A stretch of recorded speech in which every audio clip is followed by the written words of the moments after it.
Hey guys, welcome back to Cheesy Crafts. Today I'm going to be showing you how to do a insert using the Misty Rose paper kit. Now, I'm gonna pick my papers while I talk to you, see if I could accomplish that in multitask. Let's use this one.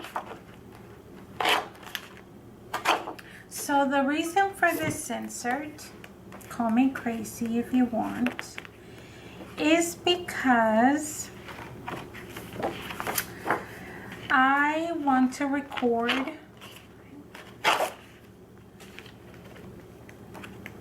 I don't even know how to say it because I hope it makes sense. This is pretty paper. Very, very pretty paper.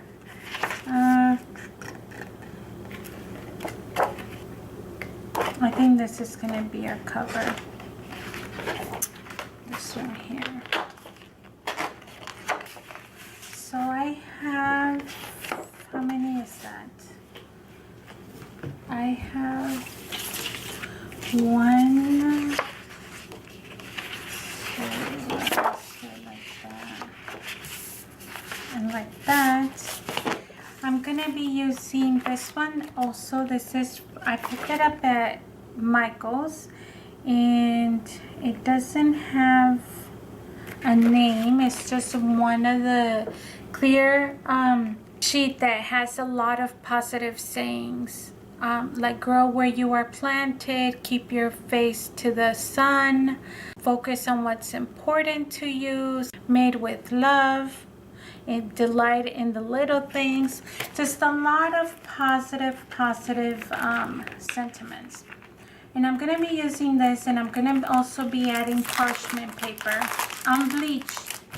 So I know it looks like a hot mess right now, but so the reason why we're making this insert is because I am going to challenge myself. And you guys know I've been married for 15 years, so please don't take it as I'm telling you what to do. I'm gonna need one of these. So, I've been married for forever with Mike. I believe we're both happily married. I'm pretty certain. I don't know why I had to say that. I challenge you guys to do an insert or a booklet for 8 weeks, and every week you're going to focus on something that your significant other does for you. And I've said this before in previous videos, but maybe you guys didn't see it, so I'll say it again. Us as humans, we tend to focus on the negative by nature. That's just how we are. We are going to be focusing on all those small little details that our significant other does for us that we take for granted. And so hopefully week by week, you're focusing on hunting the good stuff, that you don't focus on what they don't do.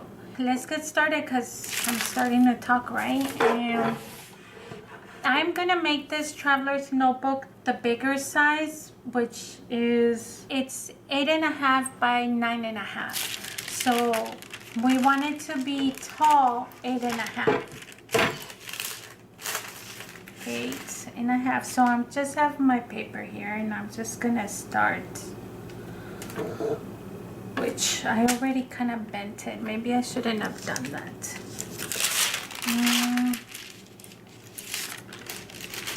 Let me see, how am I going to do this? Because I kind of folded my paper here.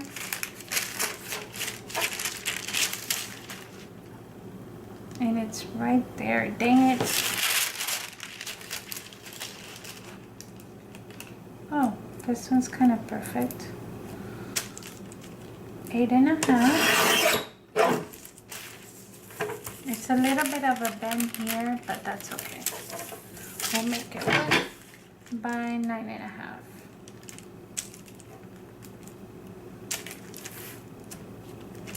Maybe I should cut it this way. 9.5.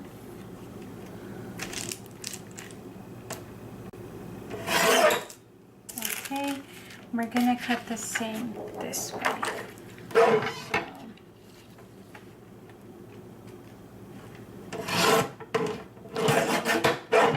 I'm just gonna be trimming all of my paper. Oh, I love that. Look at that. Gorgeous.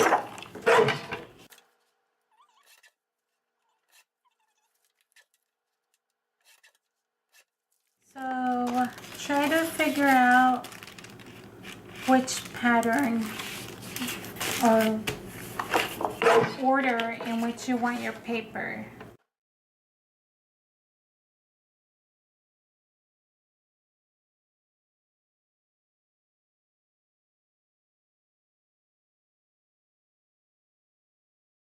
Okay,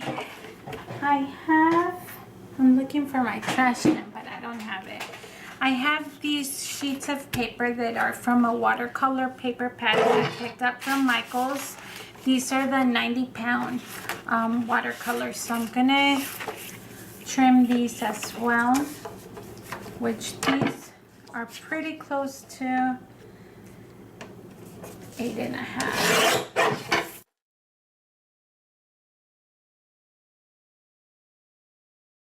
Okay, one more. Okay, we're gonna move this aside for now.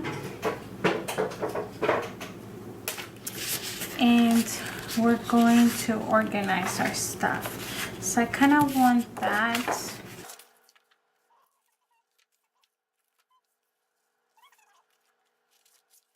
I'm trying to figure out which way I'm gonna want this.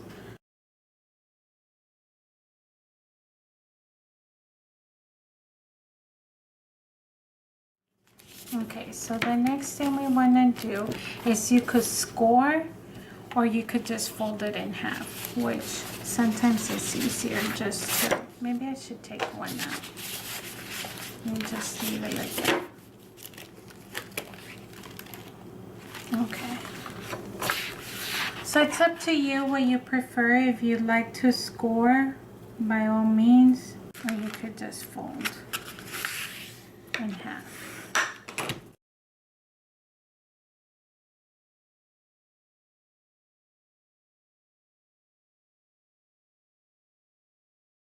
If you have like a little bit of unevenness, we'll fix that in once we're done.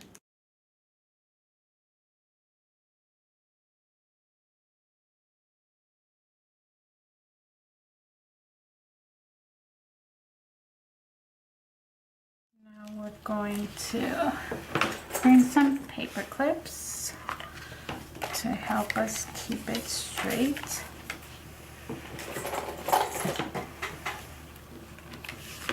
Okay, and then bring our little handy dandy stapler, and we're gonna do it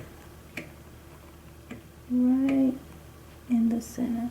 Oh, that's perfect.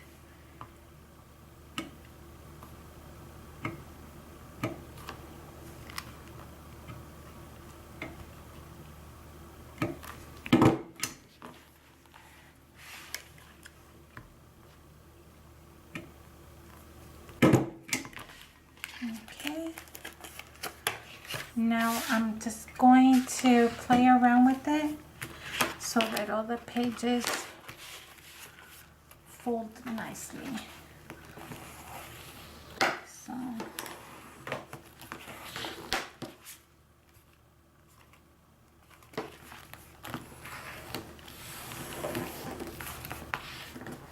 okay.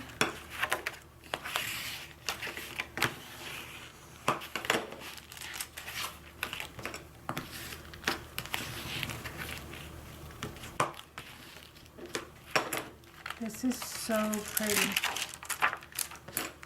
You don't even have to buy the sheet. Like, we can make our own sheets, you know what I mean? We just need to get acetate and then get our own little stamps, and we could do that. And that's a neat idea for the future. Okay.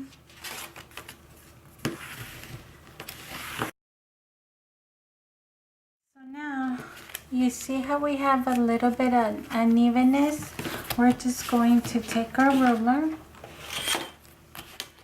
We're going to line it up to the first one, and we're going to take our craft knife and just start cutting.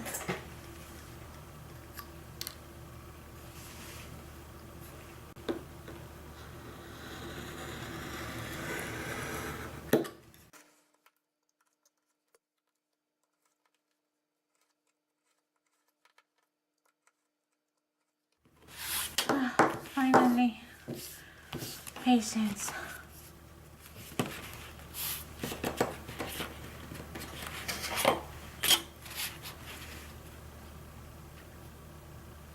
This is the last part that we're going to be trimming, and now you have, if you want, a complete traveler's notebook insert.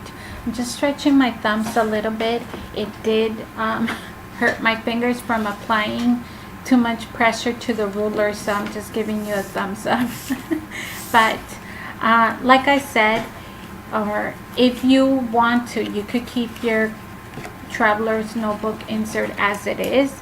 I decided to bring in my corner chopper. I don't even know what it's called, but it basically makes your corners round. I just feel like this version gives a more finished look to the insert, so that's what I'm going with. Now I will tell you, in a little bit you guys are gonna see that I don't know if it's my little tool here, but it struggled to cut the parchment paper. It did not want to round off that page at all. So what I end up doing is just bringing in my scissors and using the previous page to kind of help me guide as I go around the corner. And once again, I don't know, I want to say it's actually the parchment paper because it's so thin and like flimsy. My cropper was just not able to keep up with that. Well, it's not the fact that it wasn't able to keep up with it. It's just the fact that the paper was honestly too thin for it, and it didn't do a good job chopping it. So I know I'm just blabbering the same thing, but basically just go use your scissors if you decide to use parchment paper. Okay, so to finish off our insert, I thought it would be adorable to add this little bit piece of ribbon that just makes it look like romantic, maybe shabby chic, vintage, I don't know. So I ended up cutting a piece, and now I'm just gonna burn a little bit of the edges so that my ribbon doesn't fray as much. And this is very simple, you guys. I should have done it at the beginning of the video, but I don't know, I wasn't thinking. So what I'm trying to do is I'm gonna end up removing the stapler that's in the middle, and this ribbon is not too thick, so, or should I say wide, same thing. It's so basically it's almost the size of actually one staple. So I'm going to be using that middle staple to secure it and tie it, both of them down. This is also not like a super thin ribbon, but it is on the thin side, so it just went perfectly. And so use that staple to, like I said, secure it down. And this is going to complete the video for how to create our own traveler notebook insert. Thank you so much for watching.